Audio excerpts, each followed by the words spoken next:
O'zbekistonda mashinalar qimmat, qo'shni davlatlarda arzon deydigan odamlar uchun videoni tomosha qilinglar. Endi qimmat narxga bo'lmasa duchor. Yangi yo'limizda arzonchi bolalar bor. O'zingiz uyingizda alohida pul yig'ib qo'ygan bo'lsangiz, adingiz uchun mashina olib beraman degan bo'lsangiz, mana sizlarga bitta chiroyli Matizcha bor, o'zicha turibdi. Arzonchi bolalar kanalimizda Matiz Mix yiliga kelsak 2009-yilda ishlab chiqarilgan Mix.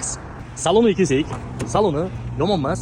Bu g'irt prostoy bo'ladi, lekin ruli gidravlik ekan. Xo'p, poligi bor, chiroyli nakitga qilib qo'yibdi. Chexollari ham qimmat chexoldan qo'ygan.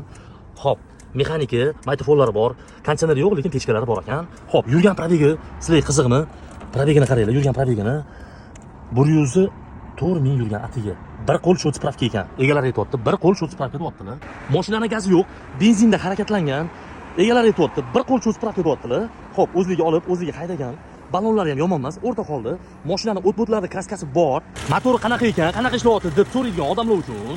Xo'p, motori bir tekis ishlayapti. Oldilari ham hamma yog'i o'ziniki. Motori benzinda ishlayapti, o'z benzinda, gaz qo'yilmagan umuman. Xo'psizlarmi? Yana bu mashinada nima ishi bor deb so'raganlar uchun orqa amortizatorini bitta alishtirib olish kerak ekan. Bo'ldi. Qolgan joylari hammasi ideal. Shu kalt tiqasida shuni haydab ketasiz. O'zicha turgan Matizimizni rangi qiziq qo'sizlarmi? Rangi temno-siniy bo'ladi. Pulimi? Puliga kelsak, nerealniy narx $2350 ga beraveramiz. Bosib olinglar, tezlashinglar, aloqadamiz.